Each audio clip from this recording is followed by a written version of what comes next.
Sheila Minari, graduação em nutrição pela Universidade de Brasília, especialista em nutrição esportiva funcional, especialista em fitoterapia e suplementação nutricional clínica e esportiva, mestre e doutora em nutrição humana pela Universidade de Brasília na área de vegetarianismo.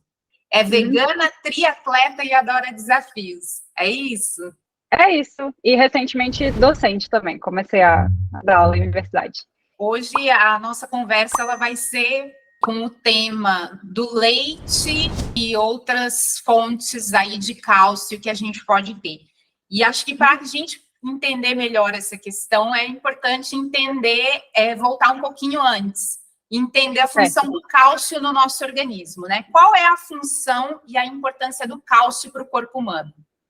Perfeito. Então, assim, acho que as pessoas associam bastante o cálcio com a parte de saúde óssea, e de fato essa é uma função bastante importante.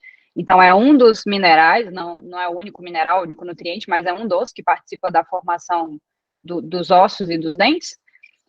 Mas fora isso, assim, o cálcio é um mineral que é fundamental para transmissão de impulso nervoso e para contração muscular. Então, a gente precisa de cálcio para basicamente tudo no corpo. E é por isso que a regulação de cálcio no corpo, o ajuste é muito fino.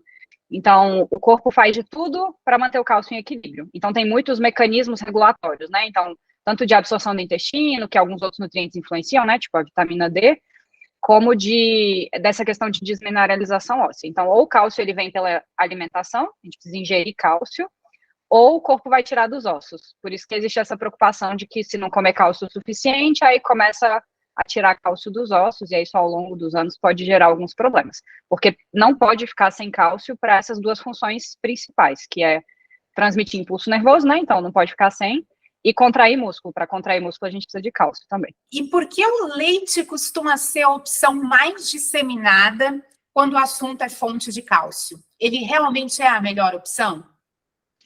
Assim, de fato, laticínios são uma fonte importante de cálcio. Se a gente pensar assim, a nível populacional, é uma fonte considerável.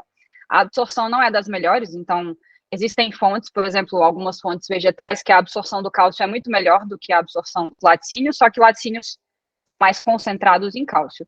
Então, assim, se a gente pensar em fonte, com certeza laticínio não é necessário e não é exclusivo. A gente tem cálcio em muitas outras fontes. Mas pode ser uma fonte importante em populações que têm baixo acesso a outras fontes alimentares. Então, no cenário ideal, todo mundo teria acesso a uma alimentação variada, diversificada, equilibrada, tudo ótimo, né? Que é o que a gente gostaria. Então, em situações de populações de extrema pobreza, insegurança alimentar, aí, de fato, laticínios talvez sejam uma opção importante, como dos poucos recursos, assim, mas nem de longe é a melhor alternativa, assim, em termos de fornecimento de cálcio. É até questionável se o uso de laticínios, de fato, tem um efeito positivo na saúde óssea, mas pensando a nível populacional, é uma das possíveis fontes de cálcio que tem na alimentação. E por que isso é uma coisa assim que eu já ouvi vários profissionais falarem. Por que adultos não deveriam beber leite animal? É verdade que o ser humano é naturalmente intolerante à lactose? Tá, assim, só deixando claro, né, eu sou vegana, eu não consumo leite, sou super contra do ponto de vista de outros fatores. Com relação à nutrição, eu tento ser, assim, sempre para todas as condutas nutricionais o mais imparcial possível, né, então, o que tem de evidência. Em termos de necessidade, com certeza a gente não tem nenhuma necessidade de consumir leite, e para talvez a maioria dos adultos, de fato, o leite é um alimento que é muito difícil de digerir, tanto pela questão da lactose, como pela questão da proteína do leite. Então, a lactose, a maior parte dos adultos tem algum grau de intolerância à lactose, porque digamos que o natural da espécie seria consumir lactose, tem lactose em todos os leites, inclusive no leite humano, né? Então, o bebezinho tem bastante lactase para digerir lactose, mas aí, assim, depois de 3, 4 anos de idade, teoricamente, na nossa espécie, não precisaria mais consumir. Só que a gente consegue forçar a nossa produção de lactase, que é essa enzima que quebra a lactose do leite, pelo consumo. E aí isso foi se adaptando ao longo dos anos aí, e aí os seres humanos, alguns melhor do que outros, conseguem digerir em partes a lactose que vem do leite. Só que muita gente tem intolerância e ela pode ser desenvolvida ao longo da vida, né? A pessoa pode não ter e, de repente, desenvolver intolerância. Então, é bastante comum. E a intolerância gera um monte de problema, de complicação, de sintomas gastrointestinais, tudo isso. Mas tem muita gente também que não tem intolerância à lactose e tem algum grau de sensibilidade à proteína do leite, principalmente a caseína, que é uma das proteínas do leite, que é a mais abundante, assim. E aí muitas pessoas têm vários sintomas, ou de alergia à proteína do leite é bastante comum em criança, inclusive, proteína do leite de vaca, mas às vezes alguns sintomas de que não é bem alergia, que a gente chama de sensibilidade alimentar ou alergia tardia, que são sintomas relacionados ao consumo de laticínios. Então, às vezes a pessoa consome e aumenta muito a produção de muco, porque está tendo uma reação ali do sistema imune, ou tem dor de cabeça, ou sintomas gastrointestinais, ou sintomas de pele, né, tipo dermatite, essas coisas. Então, a gente pode ter várias reações adversas ao consumo do leite. Aí, quando você vê estudo, assim, a nível populacional do consumo de laticínio, se é bom, se é ruim e tal, alguns mostram efeito neutro, até um potencial efeito anti-inflamatório, digamos assim. Mas é meio questionável até que ponto isso é realista, porque sempre estudos que avaliam a alimentação a nível populacional, quando a pessoa está comendo mais de uma coisa, ela está comendo mais de uma coisa porque ela está comendo menos de outra. Então, depende muito de qual é o ponto de partida, qual é o comparativo e tudo. Então, eu acho que depende de cada pessoa, depende do perfil alimentar, se faz sentido ou não faz sentido incluir laticínios. Mas, de qualquer forma, não é necessário consumir laticínio para ninguém. Assim. Não é um alimento igual as pessoas falam, que criança precisa comer laticínio, tomar leite para desenvolver os ossos. Então, isso a gente sabe que não é. Inclusive, muitas populações no mundo não têm o hábito de consumir, porque a gente tem essa visão muito ocidental, assim, de que cresce aí muito consumo de laticínio, de queijo e tudo. Mas se a gente for para populações asiáticas ou algumas regiões da África, assim, não existe o consumo de laticínios na rotina e está todo mundo bem, todo mundo desenvolve ossos, está tudo certo. Existem outras fontes de cálcio e de outros nutrientes também, que a gente não precisaria dos laticínios para isso. Sim. E falando um pouco dessas outras fontes de cálcio, quais as fontes de cálcio em uma dieta vegana? Tá, assim, talvez em termos de grupo alimentar, a maior fonte sejam os vegetais verdes escuros.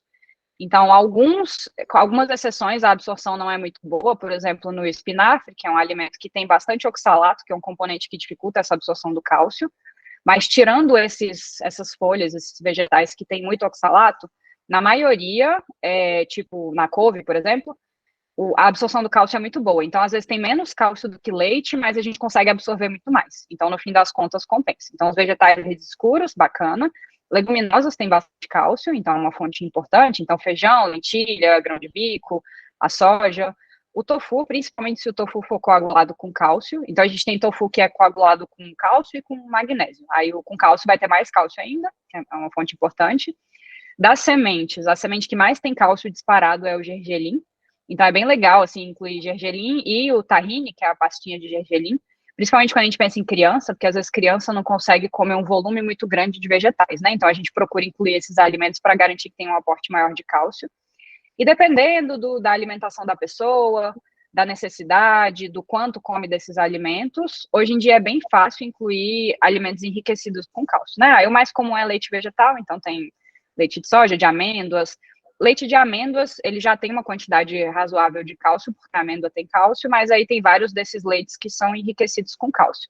Então, nada impede também, às vezes, num ajuste dietético, se for uma necessidade, incluir algum desses leites que são enriquecidos com cálcio, dos leites vegetais. E essa é um medo que muitas pessoas têm. Haverá algum prejuízo na saúde ao substituir o leite animal por fontes de cálcio vegetais? Terei ossos mais fracos ou maior propensão à osteoporose? Então, fazendo essa substituição, não, é o mesmo cálcio é um mineral, tanto faz de onde ele está vindo, inclusive a absorção é mais fácil normalmente em fontes vegetais, comparados a laticínios. O que acontece é que de vez em quando saem umas notícias falando sobre isso, né, que veganos têm uma saúde óssea pior quando comparados a onívoros. E aí tem estudo já de revisão sistemática com meta-análise que avalia isso. E aí, quando destrincha os estudos, assim, o que acontece é que, só contextualizando, quando a gente pensa em doenças crônicas, no geral, todas as doenças crônicas, é bom ter um peso mais baixo. É melhor ter um peso saudável do que ser sobrepeso, por exemplo, né? Sobrepeso ou com obesidade aumenta o risco de várias doenças. A exceção é a osteoporose. Então, pessoas com maior peso têm menos risco de ter os ossos mais fracos do que pessoas com menos peso. E aí isso é um viés, porque, por exemplo, em estudos com vegetarianos e veganos têm um peso mais baixo. Então, quando compara, né, o IMC é sempre mais baixo de pessoas que seguem uma dieta vegetariana ou vegana. E aí, a saúde óssea, ela pode ser pior por causa disso, porque tem peso mais baixo. Isso não quer dizer que tem que todo mundo ganhar peso, né? Mas é uma atenção maior. Isso acontece por uma questão física mesmo, assim, pessoas com mais peso corporal têm mais peso em cima dos ossos. Aí, se você bota mais peso em cima dos ossos, eles ficam mais fortes. E aí, tanto é que tem estudo que compara veganos que fazem exercício, treino resistido, musculação, e veganos que não fazem. Nos veganos que fazem musculação, não tem diferença em termos de questão de saúde óssea, né? Então, isso compensa esse potencial efeito ruim que teria. E aí, mesmo esses estudos que mostram que tem diferença entre os grupos, essa diferença não é explicada por diferença de cálcio na alimentação. Então, não parece ser o cálcio. Aí, uma das hipóteses, principalmente porque são estudos a nível populacional, né? Então, não são pessoas acompanhadas, que têm o ajuste dietético no consultório, tudo bonitinho, né? Uma das hipóteses que um dos fatores que pode contribuir para essa potencial piora da saúde óssea é a deficiência de B12. Porque a deficiência de B12, sim, é um risco, a gente tem que tomar muito cuidado, então a gente se preocupa em suplementar B12, mas tem um monte de gente que adota uma dieta vegetariana por questões éticas e ambientais e tal, mas que não tem essa preocupação, né, e aí acaba ficando com deficiência. E aí a deficiência de B12 aumenta um componente que chama homocisteína, e a homocisteína piora a saúde óssea. Então, esse é um fator que tem que levar em consideração, né, então a gente se preocupa com isso. E aí, só, assim, fechando o raciocínio, né, nesses estudos que avaliam, que comparam saúde óssea, eles normalmente não medem qualidade da dieta. Aí, quando a qualidade da dieta é levada em consideração, se tiver tudo ajustadinho, não tem diferença. Então, é muito mais uma preocupação com garantir que tenha os nutrientes necessários para a formação óssea, e, assim, a pessoa vai estar lá com o IMC provavelmente mais baixo, né, então, mais dentro da normalidade, mas precisa fazer exercício. Exercício é o fator mais importante, disparado, assim, em termos de preservar a massa óssea ao longo da vida. Tem que ter exercício resistido, que é botar tração nos ossos, né, então botar peso, e exercício de impacto, tipo caminhada, corrida e tudo. Então, eu entendo essa dúvida que as pessoas têm com relação à questão da saúde óssea, porque, de fato, tem estudos que falam sobre isso. Então, não quer dizer que seja ruim ser vegetariano ou vegano. É só significa que tem que ter uma atenção com relação a isso, né? Então, não pode ter uma dieta completamente desequilibrada. Então, é só ter esse cuidado, do mesmo jeito que uma pessoa com uma dieta onívora, comparado a um vegetariano, tem muito mais risco de diabetes, de doença cardiovascular, de câncer, de um monte de coisa. Então, vai ter que ter os devidos cuidados para isso também. Então, é só um olhar mais cuidadoso com relação a isso. Sim, sim. E muito interessante esse reforço que você traz da atividade física. Sim, é um dos fatores que, infelizmente, poucas pessoas levam em consideração, né? Mas que é um dos mais determinantes para a saúde óssea. Qual é o primeiro passo possível hoje, né, para uma pessoa que esteja vendo essa conversa, dar em direção a uma alimentação e um estilo de vida sem produtos derivados de animais? Tá, assim, o que eu costumo sugerir, muita gente me pergunta isso, né? Assim, como fazer o processo. Tem alguns pacientes que fazem de uma vez, tipo assim, a pessoa comia carne todo dia, comia tudo, de repente vira uma chave, né? Tipo, sei lá, vê um documentário, alguma coisa e pronto, e nunca mais come. Mas, normalmente, o processo é feito de uma forma mais gradativa. Então, as pessoas costumam ir, assim, mais aos pouquinhos. Tipo, tira a carne vermelha, depois tira frango, aí vai diminuindo. Aí, uma sugestão que eu dou, que eu acho que é bem fácil de implementar, é que, eu não sei se você percebe isso também, mas é comum as pessoas comerem coisas de origem animal em todas as refeições do dia, da hora que acorda até a hora que vai dormir. Então, come ovo de manhã, aí come frango no almoço, aí, sei lá, um sanduichinho com atum, com queijo e tal, e carne à noite, frango à noite, o dia inteiro. Então, a sugestão que eu dou é começa refeição por refeição, tipo, a partir de agora o meu jantar vai ser sempre vegano, que é bem fácil, né? Pode comer arroz, feijão, legumes, sopa, macarrão, sei lá, o que quiser, ou um lanche. Aí, beleza, aí implementou o jantar vegano, uma semana, duas, aí, tá fácil. Agora o café da manhã também vai ser vegano. Aí começa a fazer coisas, preparações, procura, e vai aos poucos, assim, inserindo uma refeição de cada vez. Às vezes pode fazer uma segunda sem carne, que é toda segunda não comer nada de origem animal, que aí é bacana também, que aí, enfim, a pessoa percebe que dá para ficar o dia inteiro numa boa. Então, eu acho sempre legal que seja um processo leve, porque problema nenhum fazer a transição de uma vez, mas às vezes as pessoas se pegam em situações de dificuldade de ajuste, assim, tipo, sai para comer, aí não sabe e tal. Então, é legal ir amadurecendo o processo para a pessoa ir se acostumando, para não ter nada, um choque, nada traumático, que aí também, quando é assim, aí tem mais chance de deixar de ser, né? Tipo, eu tentei, mas foi muito difícil. Então, eu acho bom que seja assim, tranquilo, aí de repente, depois de um tempo, implementa durante a semana, seria uma dieta flexitariana, que come durante a semana assim, o mais vegetariano possível, e de repente, fim de semana, uma vez ou outra, abre uma exceção, até perceber que, beleza, agora eu dou conta de não comer em nenhum momento. Ou até a pessoa também chega uma hora que acho que nem se começa a se sentir mal de estar comendo, e aí deixa de comer.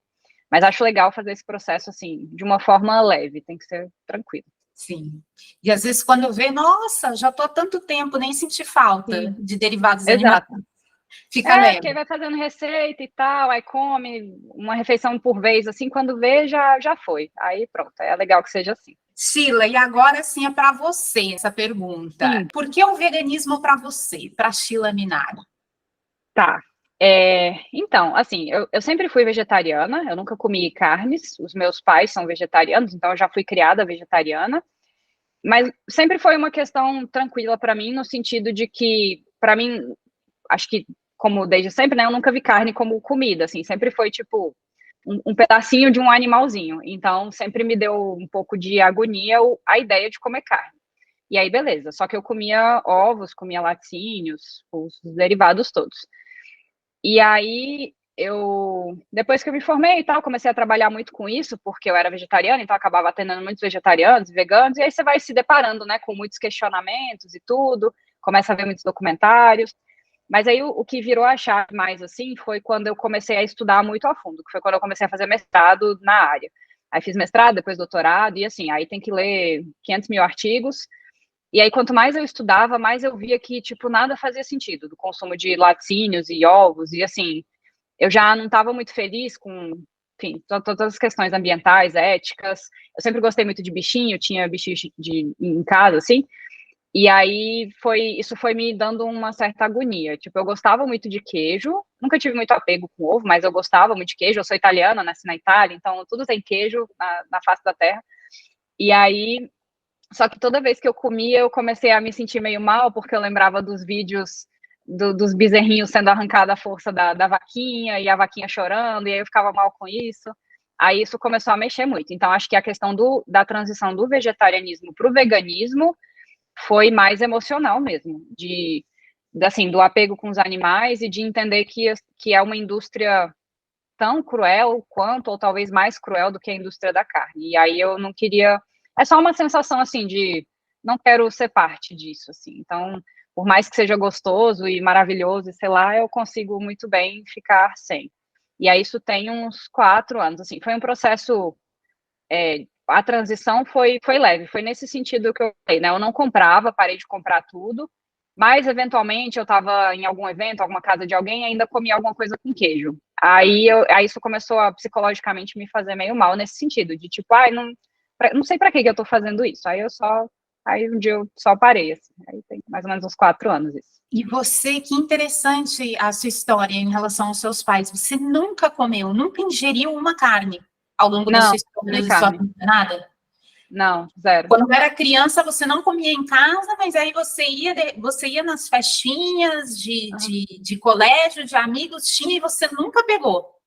Não, e eu era a estranha, né? Porque hoje em dia é super comum ter crianças vegetarianas, tem escolas vegetarianas, aqui em Brasília, pelo menos. Mas quando eu era criança não era comum, assim. Eu estudei em escola pública até a quarta série, que agora acho que é o quinto ano, e depois em outra escola, né?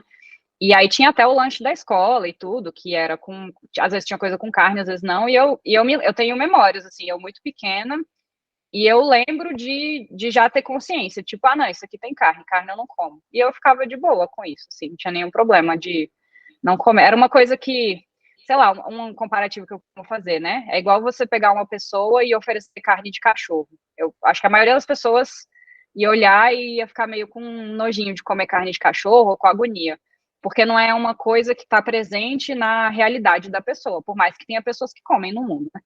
E aí a mesma coisa, assim, para mim nunca teve uma relação assim de tipo, isso é um alimento. Então eu não me lembro de nenhum momento da vida ter sofrido com isso, com o fato de não comer carne, ou ter tido vontade de comer carne. Sei lá, sempre foi meio uma coisa que não faz parte da realidade. Aí eu ficava tranquila com isso. Que incrível, Sheila, que incrível. E essa é uma questão, assim, claro, não para hoje, mas é uma questão que dá para a gente explorar muita coisa e até pretendo, assim, mais para frente ter conversas sobre isso, porque tem muitos pais vegetarianos, enfim, que criam os filhos e têm um receio de como é essa inserção do filho na sociedade, numa sociedade que é predominantemente onívora, né? E outros que não são vegetarianos, mas gostariam de repente ser e ficam pensando como educar uma criança desde pequena vegetariana, que tem o receio de que vai faltar nutriente, que o desenvolvimento não vai ser o mesmo, que essa criança vai ficar deficitária em algum aspecto na saúde. Então, nossa, é incrível você trazer isso, porque isso é uma questão, assim, que gostei demais de saber, né? E tem muita coisa que dá para a gente explorar nisso aí. Sim, é bem isso que você falou, assim, eu acabo atendendo um monte de criança vegetariana por causa disso, porque aí às vezes eu atendo os pais, aí os pais levam a criança e tal, e aí tanto de pais vegetarianos, como o que tem acontecido com bastante frequência, porque hoje em dia o acesso à informação é diferente de como era na nossa época de infância, né? É muito facilitado. Sim. E aí as crianças começam, assim, chegando numa idade ali, tipo 7, 8 anos, que a criança percebe, né? E aí eu recebo uns pais meio desesperados, assim, que os pais não são vegetarianos, mas que a criança chega e pergunta, tipo, mas o frango que eu como é um frango mesmo? E aí os pais ficam meio assim, não sabe o que fazer, e aí a criança, então não quero mais comer. E aí para de comer, que é quando entende, né, que porco de fato é um porquinho, e a carne de vaca veio de uma vaca mesmo. E aí as crianças têm isso muito intuitivo, né, de tipo, não vou comer um animalzinho. E aí é muito comum atender crianças assim, de que às vezes os pais até comem, mas aí a criança não quer mais comer, aí os pais respeitam, mas ficam meio ali perdidos, porque é cultural. A gente cresceu numa sociedade que diz que é necessário comer carne para se desenvolver e tudo, né? Então, existe essa preocupação mesmo.